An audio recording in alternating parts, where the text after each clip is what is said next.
So మరి sir మీకు అసలు ఎలాంటి స్టోరీస్ అంటే ఇష్టం? అంటే లైక్ లవ్ స్టోరీసా లేకపోతే హారరా? సో ఏ టైప్ అంటే ఇష్టం మీకు? అంటే నాకంటూ ప్రత్యేకమైన జోనర్ ఏం లేదండి. అన్ని ఎందుకంటే జోనర్స్ ఇష్టం చాలా టాలెంటెడ్ గా ఇప్పుడు రీసెంట్ గా హనుమాన్ అని చెప్పేసి ఒక ఫిల్మ్ వచ్చింది. అవును సార్. అదిగో అక్కడ ఫోటో ఉన్న అబ్బాయి. Yes sir. ఓకే, అతను నా స్టూడెంట్ ఓకే. తేజ సత్య. ఇప్పుడు ఆ ఫిల్మ్ చూడండి, చాలా డిఫరెంట్ గా, అంటే డైరెక్టర్ ప్రశాంత్ వర్మ గారు చాలా గొప్పగా తీశారు. అబ్బాయి అద్భుతంగా యాక్ట్ చేశాడు. అది ఇష్టం.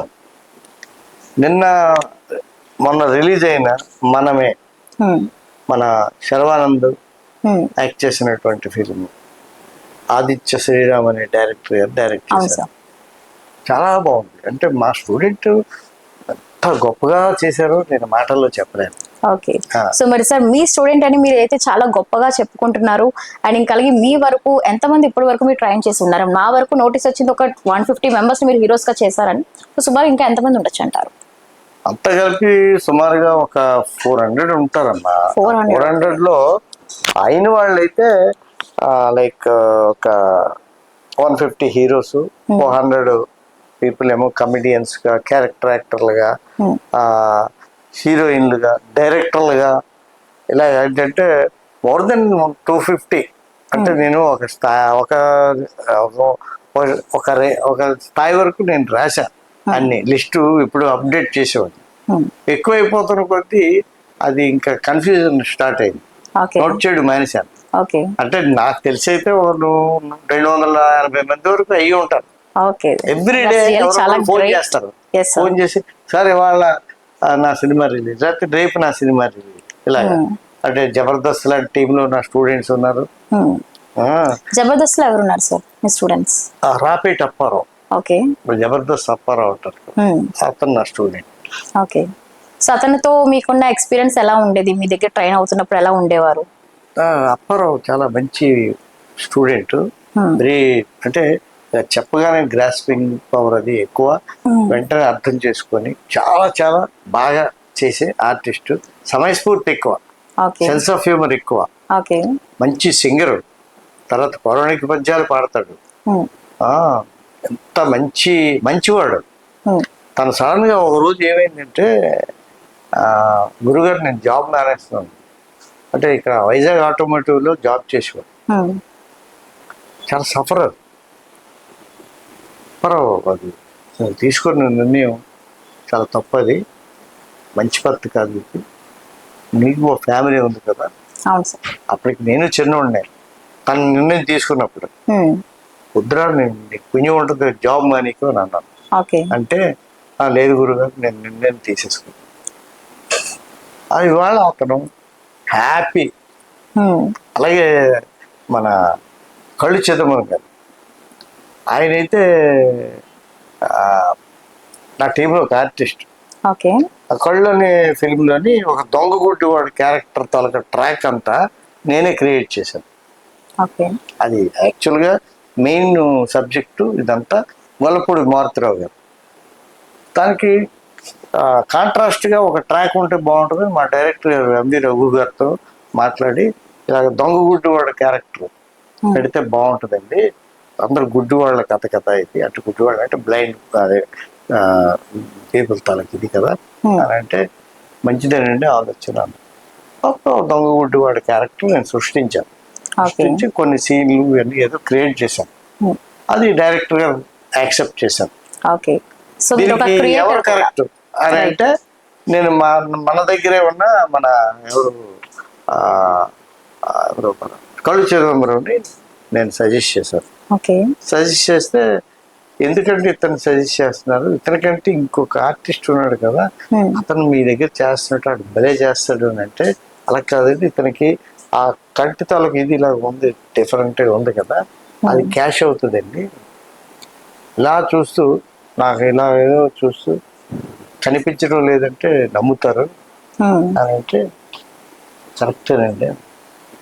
అతని జీవిత చక్రం మారిపోయేది ఆ సినిమాలో చేయడం వల్ల.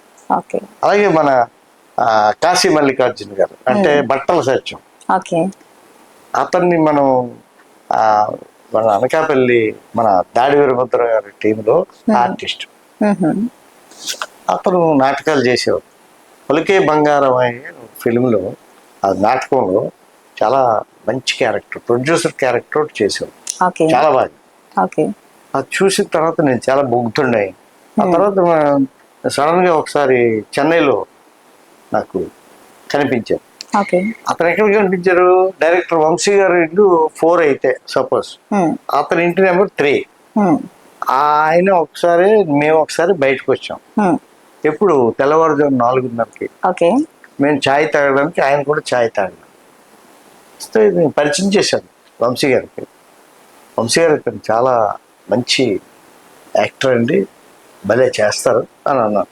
ఓకే అంటే ఆయన ఏ ఊరు మీద అనకాపల్లి. అనకాపల్లి అనగానే ఆయన కొంచెం అనకాపల్లి అనేసి ముందుకు వెళ్ళిపోయారు. ఓకే నేను కొంచెం ఫీల్ అయ్యాను, ఇదేంటి అనకాపల్లి అంటే అంత ఇది అంత అంత చీప్గా రియాక్షన్ ఇచ్చారేంటి అనుకున్నా. మళ్ళీ కట్ చేసి మేము హాలీవుడ్ అనే ఒక రెస్టారెంట్లో ఇద్దరం, మా ముగ్గురం కలిసి ఒకే చోటకి వెళ్ళి టీ తాగాం. ఓకే మళ్ళీ చెప్పాను చాలా మంచి ఆర్టిస్ట్ అండి. ఆయన వెళ్ళా, ఓకే ఏదో క్యారెక్టర్ బట్టి మంచి ఆర్టిస్ట్ కదా. అందులో ఆ మంచి పలకిలో చిరంజీవి గారు హీరో, సుహాసిని గారు హీరోయిన్, అన్నపూర్ణమ్మ, పిఎల్ నారాయణ, సాక్షి రంగారావు గారు, నారాయణరావు, ఇలాగా రాజేంద్ర ప్రసాద్, వీళ్ళందరూ ఆర్టిస్టులు. అయితే ఏమిటైంది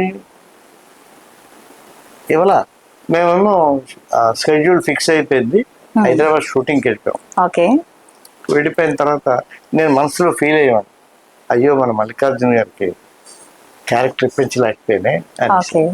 అటు నుంచి వచ్చాం, డబ్బింగ్ జరుగుతాం. డబ్బింగ్ జరుగుతూ ఉంటే నేను అన్నాను, వంశీ గారు ఇప్పుడు మీరు ఇవ్వకపోతే ఇవ్వకపోయారు, లంచ్ బ్రేక్ ఓ 15 నిమిషాలు అతనుకున్న టాలెంట్ ని మీకు చూపిస్తారు, మీరు మాత్రం ట్రై చేస్తూనే ఉన్నారు అతని కోసం, మీరు పర్మిషన్ ఇస్తారంటే ఆయన అన్నారు, నాదేం లేదండి, మన హీరో గారిని అడగండి, చిరంజీవి గారు ఒప్పుకుంటే పిలిపిద్దాం అని అన్నారు. నాకేదో కొంచెం చనువు ఉంది కదా అని చెప్పి వెళ్ళి, చిరంజీవి గారు చాలా నన్ను ఇష్టపడేవారు. నేను వెళ్ళి అడిగాను, సార్ మా ఫ్రెండ్ చాలా మంచి ఆర్టిస్ట్ అంటే మీకు కొంచెం పర్మిషన్ ఇస్తానా అని. దీనికి అంటే ఇలాగ పెర్ఫామ్ చేస్తాను, లంచ్ బ్రేక్ మీరందరూ లంచ్ చేసిన తర్వాత 10-15 నిమిషాలు టైం ఇవ్వండి ఇచ్చారు. దానికే ఉంది, చూద్దాం సరదాగా. అందరూ కూర్చున్నారు అక్కడ చెన్నైలో, అది విజయ స్టూడియోలో అనుకుంటాను. అది కూర్చున్న తర్వాత మా ముందు రోజు చెప్పాను, మీరు రండి మీకు పర్మిషన్ తీసుకున్నానంటూ వచ్చారు. 15 నిమిషాలు అనుకున్నది 45 నిమిషాలు అడిగి పెర్ఫామ్ చేయించుకున్నారు. అప్పుడు వంశీ గారు కొంతమంది లైఫ్ లో అలా టర్న్ అవుతాయి. అంటే ఎందుకు చెప్తున్నానంటే, చిరంజీవి గారి వ్యక్తిత్వం అనేది ఎలా ఉండేది ఆ టైంలో? అద్భుతం అండి, అది మనుషుల్లో దేవుడు. ఆయన వ్యక్తిత్వం ఎలా ఉండేది కాదు. నేను ఇవాళ ఈ స్థితిలో ఇలాంటి ఫ్లాట్ లో ఉన్నాను అంటే ఆయనే కారణం. నేను ఆయన లేకపోతే, ఆయనకి స్ఫురించకపోతే, మా తమ్ముడిని పవన్ కళ్యాణ్ని ఆయనకి అప్పచెప్పుదామని ఆయనకి అనిపించకపోతే, మరి నేను ఎక్కడ ఉండేవాడిను, ఏమై ఉండేవాడిను, అసలు ఉండేవాడిను లేదు కూడా తెలియదు. అంత ఇది. మరి సార్ ఇక పవన్ కళ్యాణ్ గారితో కూడా మీరైతే వర్క్ చేయడం జరిగింది, మీరైతే అతనికి ట్రైనింగ్ ఇవ్వడం జరిగింది. సో ఆ టైంలో పవన్ కళ్యాణ్ గారి వ్యక్తిత్వం ఎలా ఉండేది? అతను చాలా మంచి వ్యక్తిగా అయితే ఒక అద్భుతం అండి, ఒక ముత్యం, ఒక ఆణిముత్యం. అలాంటి వ్యక్తిని మనం ఎక్కడ చూడం. అంటే తెర మీద నటులే కానీ ఆయన, అంటే నేనే తయారు చేశాను తెర మీద నటులే, బట్ తెర మీద కాకుండా జీవితంలో అయితే అతను ఒక గొప్ప వ్యక్తి.